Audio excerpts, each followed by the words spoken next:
Notre sujet aujourd'hui, imagine.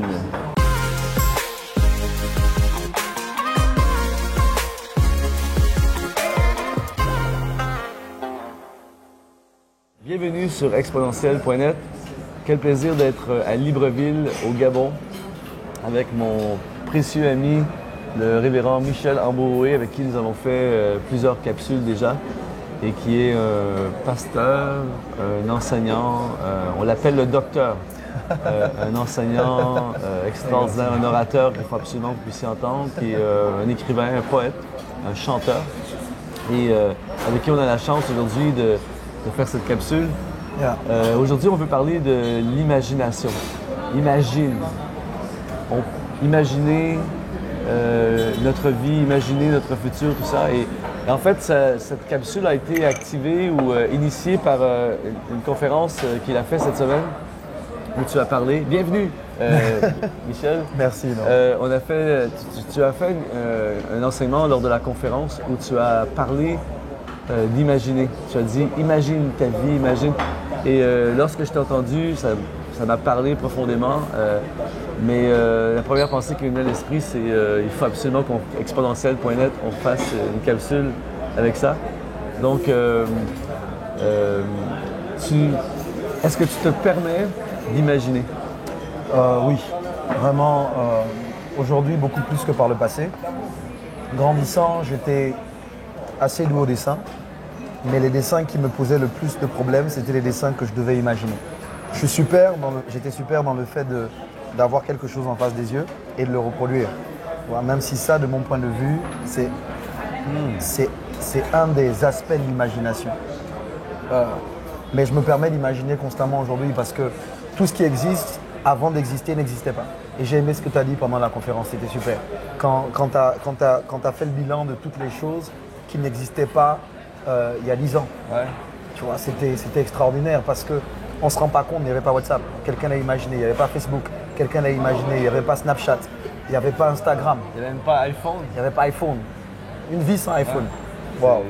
Tu vois, donc quelqu'un l'a imaginé, les chaises sur lesquelles on est assis, quelqu'un les a imaginées. Donc pour moi, c'est... Est-ce que ça se nourrit l'imagination et est-ce que ça s'étouffe?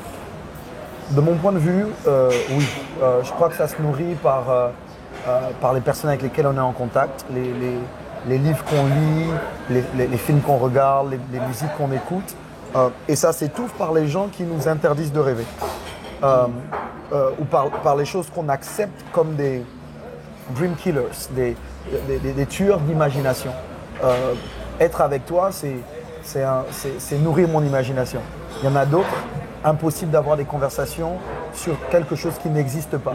Parce que tout ce dont ils veulent parler, c'est ce qui est déjà. Tu vois, donc, ouais, ça va pas, ouais, ceci va pas, ouais, ceci va pas. Mais je crois qu'au lieu d'accepter un monde dans lequel on vit, imaginons un monde dans lequel on veut vivre. C'est bon. Est-ce que toi, Michel Ambouroué, est-ce que c'est quelqu'un qui imagine beaucoup? Est-ce que tu vis ça? Je le vis constamment, mais peut-être je m'en rends pas. En fait, en discutant avec toi, je m'en rends compte, mais de manière générale, j'imagine par exemple Alt, j'ai dû l'imaginer pour qu'on la vive. Pour ceux qui ne savent pas, Alt, c'est une méga conférence de jeunes qui a lieu ici au Gabon. Yeah. Ça n'existait pas? Ça n'existait pas. Ça fait quoi, 2 ans, une deuxième édition? En fait, ça a d'abord été imaginé par le révérend Nadia Joktan, que je salue au passage, mais ça avait cessé d'être. Mais depuis 2 ans maintenant, depuis l'année dernière, on a réouvert le puits, mais on a imaginé comment on voulait que la conférence soit. J'imagine mes messages tout le temps. C'est-à-dire, avant de prêcher un message, je m'imagine en train de le prêcher. Tu vois, wow, c'est intéressant, ça. En fait, tu imagines ce que tu vas dire déjà. J'imagine ce que je vais dire, mais j'imagine même la réaction des gens. Donc tu vis le futur avant nous. C'est-à-dire, c'est très rare que j'ai un message. Par exemple, je sais quand quelqu'un va se lever. Je sais quand les gens vont dire Amen. Je sais qu'à ce niveau-là, il y aura ça. J'imagine. Et j'imagine où est-ce que je vais emmener le peuple. Est-ce qu'en général, ce que tu as imaginé arrive comme tu l'avais imaginé? 80% des cas, oui. C'est-à-dire que et c'est ça la beauté de l'imagination. En fait, imaginer, c'est gratuit. Ça coûte rien et la plupart du temps, à 80% tu es sûr que ça va marcher. Mais ce que les gens peut-être ne savent pas, moi, en apprenant à te connaître, je découvre que le système du cerveau de chaque individu est différent. Et toi, par exemple, en tant qu'orateur, moi, par exemple, quand j'enseigne, j'ai mes notes. J'ai beaucoup de notes devant moi, que je ne suis pas mes notes à 100%, mais je me réfère toujours à mes notes. Toi, je t'ai vu parler pendant 1 heure sans arrêt, sans jamais une seule fois regarder tes notes. Donc, ça veut dire que le mot n'est pas bon, mais si ton muscle a été étiré au niveau de l'imaginaire. Tout à fait. Et est-ce que intentionnellement, tu fais ça ou c'est naturel? J'ai envie de te dire que depuis que je prêche, c'est naturel, quand je prêche, de ne pas avoir de notes. C'est-à-dire, si j'ai des notes, je ne les regarde pas. Sinon, la plupart du temps, je n'ai pas de notes parce que la substance est déjà à l'intérieur de moi. C'est-à-dire que je vois mon texte, j'imagine. Donc, j'ai des points de repère.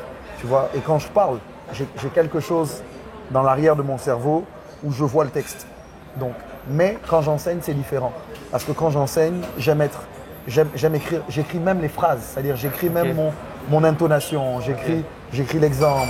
Donc, j'écris vraiment beaucoup quand j'enseigne. Mais est-ce que tu es constamment en mode imagination ou tu dis, OK, maintenant, je me mets en mode imagination?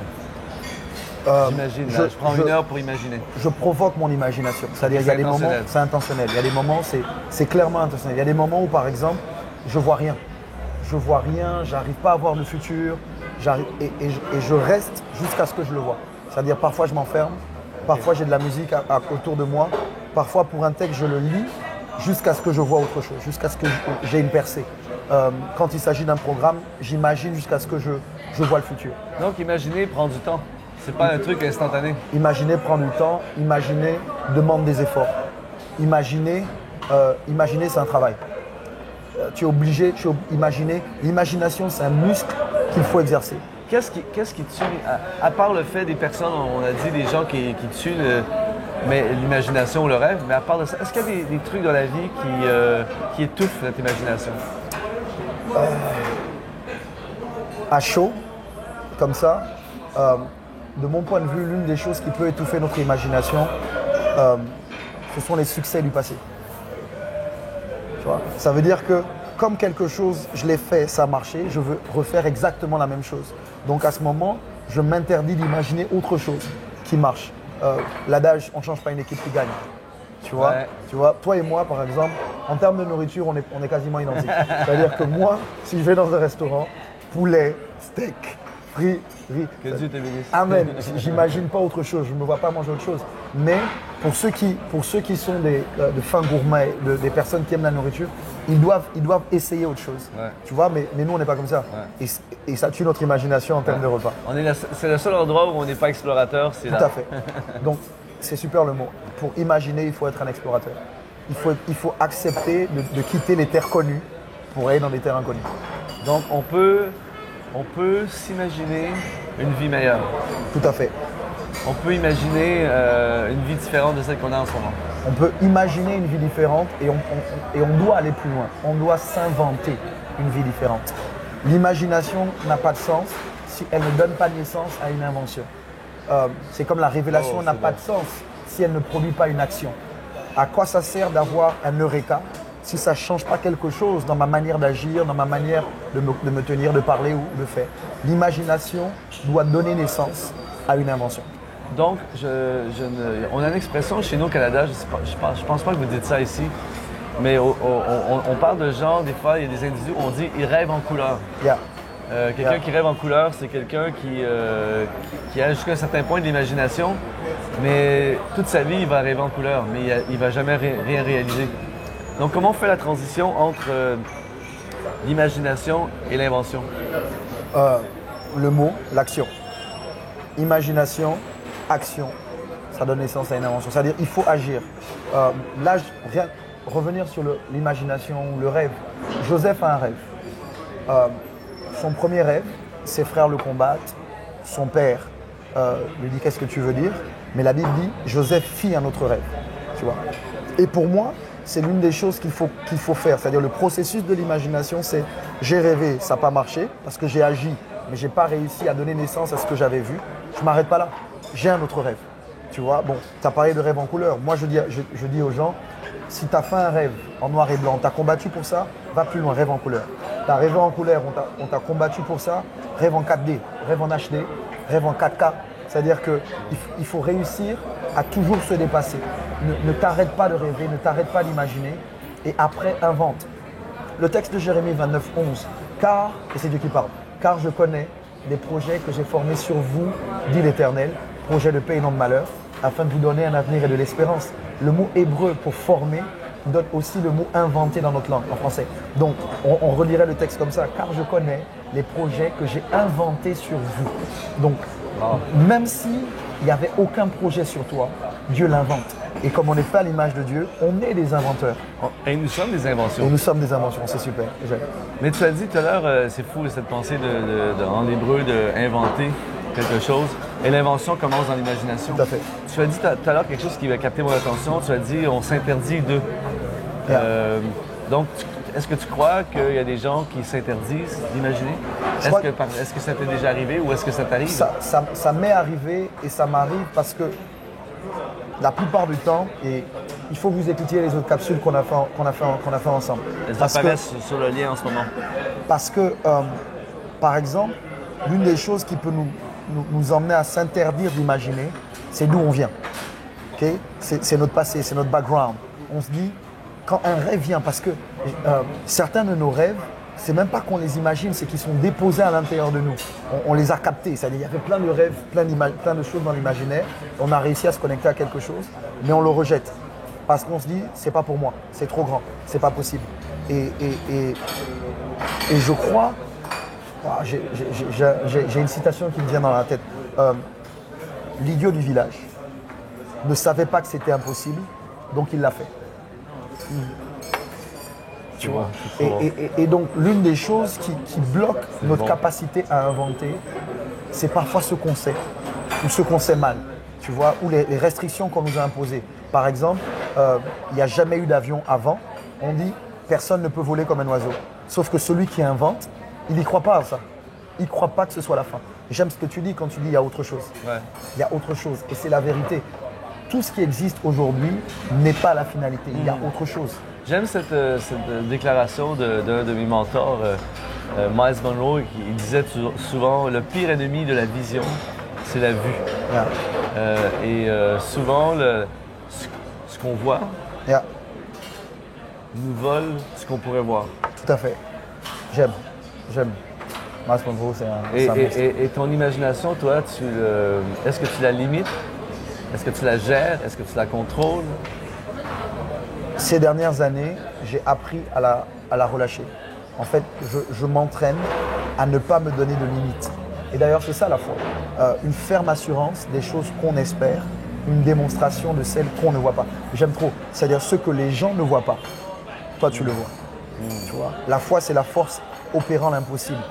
La foi, c'est réussir à voir dans l'invisible ce qu'on veut emmener dans le visible. Et Jésus le dit très bien. Il dit « Je ne fais que ce que je vois mon Père faire. » Sauf que son Père fait quelque chose dans l'imaginaire, dans l'invisible. Et lui, il l'emmène dans le monde des formes. Mais on est tellement liés, prisonniers de nos réalités parfois. Yeah. L'imagination nous fait sortir de la réalité. Yeah. J'ai lu des histoires de gars comme Nelson Mandela, tout ça, qui étaient dans des prisons et qui s'en sont sortis. Dans leur tête, ils étaient sortis de la prison, même s'ils étaient dans la prison. Et tu as dit un truc très très fort le week-end sur la captivité. Je ne sais pas si je vais réussir à bien le citer comme tu l'as cité, mais tu disais que la captivité n'est pas une excuse pour être esclave. Tout à fait, c'est ça. Et est-ce que tu dirais que l'imagination peut nous sortir de la prison dans laquelle on est? Je crois que c'est exactement ça. En fait, on peut mettre des chaînes à nos bras, mais pas à notre imagination. La prison peut nous restreindre physiquement, mais pas dans notre cœur, pas dans notre vision. Et Nelson Mandela est l'exemple typique. Un homme qui a passé une grande partie de sa vie en prison, mais qui en sort président. C'est-à-dire que c'est un truc de ouf. C'est un truc de fou. Qu'est-ce que tu dirais, Révérend Michel, à cet homme qui nous regarde en ce moment, ce jeune homme ou cet homme, ce père de famille qui en ce moment a un travail, il est entre guillemets prisonnier d'un travail qu'il n'aime pas vraiment. mais dans sa tête, il croit qu'il est obligé de garder ce travail parce qu'il a des factures à payer, il a des enfants à nourrir, il a une maison, il a des responsabilités. Et dans sa tête, lui, c'est comme si j'ai pas le choix. Et c'est noble parce qu'il est responsable, il s'occupe de ses responsabilités, mais il s'interdit peut-être d'imaginer autre chose. Est-ce qu'il peut imaginer autre chose? Je dis oui, tout à fait. Il peut imaginer autre chose, mais encore une fois, il faut qu'il imagine. Il faut, c'est même pas, ça ne doit pas être une possibilité, c'est une nécessité. Il doit imaginer autre chose. Et je veux te dire à toi qui me regarde aujourd'hui, la raison pour laquelle tu es malheureux, la raison pour laquelle tu n'es pas épanoui, c'est parce que ce n'est pas ton destin. Ton destin, c'est ailleurs. Et il faut que tu le découvres. Et le premier pas, c'est ton imagination. J'ai aimé ce que tu as dit. Je pense que je vais essayer de le dire comme tu l'as dit. Trouve ce que tu aimes faire, que tu ferais sans qu'on te paye. Mais à la fin, on va finir par te payer pour cette chose que tu aimes faire. C'est-à-dire, j'ai paraphrasé, mais en gros, c'est que je crois qu'il y a un sweet spot. Il y a quelque chose pour lequel tu es doué, quelque chose qui est ta passion, quelque chose que tu ferais sans qu'on te paye. Mais à la fin, tu le ferais tellement bien qu'on va finir par te payer. Et c'est ça qui paiera tes factures. C'est ton rêve, c'est ta passion qui paiera tes factures mieux que tout ce que tu es en train de faire. Est-ce qu'aujourd'hui, tu vis la vie que tu as imaginée? Oui, je vis la vie que j'ai imaginée, mais c'est au-delà parce que je crois que c'est l'apôtre Paul dans Éphésiens 3,20 qui le dit. Il dit car à celui qui est capable de faire, au-delà de tout ce que nous pouvons, de ce que nous demandons et pensons, en d'autres termes, imaginons, à lui soit la gloire. Dieu est capable de faire au-delà de ce que je pense et de ce que j'imagine. Je vais dire ça différemment. Ma responsabilité, c'est d'imaginer. La responsabilité de Dieu, c'est de faire au-dessus de ce que j'ai imaginé.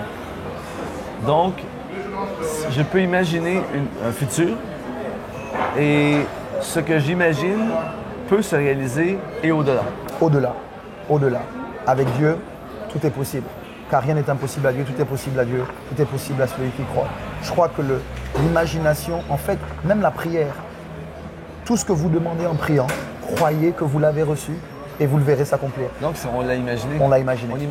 Je m'imagine guéri. Je m'imagine guéri, je m'imagine exaucé, je m'imagine rétabli, je m'imagine prospère, je m'imagine prédicateur. Et alors que j'ai cru en mon imagination, je vais le voir s'accomplir. Est-ce que ça te fait cet effet-là, toi, quand tu imagines quelque chose, même si ça n'a rien à voir avec ta réalité actuelle, est-ce que ça active des actions différentes à ta réalité? Tu sais, on a tellement de choses à dire dessus. Le temps, on a déjà débordé, mais à chaque fois qu'on imagine et que ça marche, ça ouvre une avenue ou des avenues nouvelles, des fenêtres, des portails, à une imagination différente. C'est-à-dire que moi, je ne sais pas comment ça se fait pour toi, mais quand j'ai prêché un message et que j'ai vu les vies sauvées, que j'ai vu les vies changer, que j'ai vu le résultat, ça m'encourage à imaginer davantage. Ça m'encourage à dire si j'ai osé croire, si j'ai cru, si j'ai imaginé que ça arrivait, je vais essayer d'imaginer quelque chose de plus grand. Et Dieu me rencontre toujours. Tu sais, avec Exponentiel.net, j'ai la chance d'être avec des gens fantastiques à différents endroits du monde, des activateurs, des orateurs, des hommes, des femmes. Et aujourd'hui, j'ai la chance d'être avec toi et ça fait quelques années qu'on se connaît maintenant. Et cette semaine, on a passé des heures ensemble, j'ai entendu tes messages. Les gens qui nous regardent n'ont pas tous cette chance. Mais en conclusion, aujourd'hui, à tous ceux qui nous regardent en ce moment, le but d'Exponentiel.net, c'est d'activer l'imagination et de prendre des gens qui vivent autre chose et de leur permettre d'activer les gens qui nous regardent. Et j'aimerais, Michel, comme tu sais tellement bien le faire, que tu puisses, en ce moment, les gens sont assis à tes pieds, devant toi, à table, on prend un café ensemble. Yeah. Et si, disons là que ça serait les dernières paroles que tu aurais à dire à quelqu'un, à la fin, ça serait, disons que tu deviens muet dans 5 minutes et que ça n'arrivera pas, mais disons que ce sont les dernières paroles que tu as à dire à quelqu'un concernant l'imagination, à ces personnes. Qu'est-ce que tu leur dirais comme dernière parole? Si c'est la dernière fois que tu m'écoutes, la dernière fois que j'ai l'opportunité de te parler, je veux te dire ceci. Je crois qu'il n'y a aucune limite à ce que tu peux accomplir. Je crois que tu es capable d'emmener à l'existence tout ce que tu es capable de voir dans ton imagination. Écoute, c'est peut-être la dernière fois que j'ai l'opportunité de te parler. Je vais te dire ce que je crois avec fermeté comme un message qui vient de Dieu pour toi. Tu es capable d'avoir la meilleure vie. Tu es capable de réussir. Tu es capable d'atteindre cet objectif. Pendant que je parle, il y a quelque chose qui remonte dans ton esprit. C'est un rêve que tu repousses sans cesse. C'est une vision, c'est un projet. Tu te dis non, c'est trop grand. Si ton rêve n'est pas assez grand pour te faire peur, c'est qu'il ne vient pas de Dieu. Si ce rêve est trop grand pour toi, c'est la preuve qu'il va se réaliser si tu y crois. Si ton rêve est trop petit, change-le. Mais ce matin, aujourd'hui, alors que tu m'écoutes, je sais que plusieurs images, plusieurs pensées viennent dans ton esprit. Un seul mot, ose. Va au bout de ce rêve. Imagine et invente en agissant. Wow! Je suis désolé, mais il va falloir vous quitter. Je pars tout de suite à l'action. Merci, Révérend Michel. Tu nous as touchés aujourd'hui. Je suis certain que cette capsule va avoir un impact extraordinaire. Imagine ce que ta vie pourrait devenir. Imagine ton futur. Imagine les possibilités. Et si tu veux imaginer encore davantage, tu peux explorer exponentiel.net, notre site. Tu peux nous voir sur YouTube en cliquant sur s'abonner en ce moment. Et Révérend Michel, si on veut savoir plus sur toi, si je veux entendre tes messages, parce qu'il a plein de messages, si je veux découvrir un peu ton travail, tout ça, comment on te trouve sur le web? Le meilleur moyen de me trouver, c'est de télécharger l'application Christ révélé aux nations sur Google Store, donc sur Play Store et sur Apple Store. Christ révélé aux nations. Vous aurez donc tous mes messages, audio, certaines de mes vidéos d'ailleurs, et vous découvrirez d'autres orateurs. Ensuite, je suis sur Facebook, Instagram et Twitter, Révérend Michel Ambouret. Merci d'avoir été avec nous aujourd'hui. Merci, Révérend Michel. C'est un plaisir. Et je vous souhaite un futur extraordinaire. Yes. À très bientôt.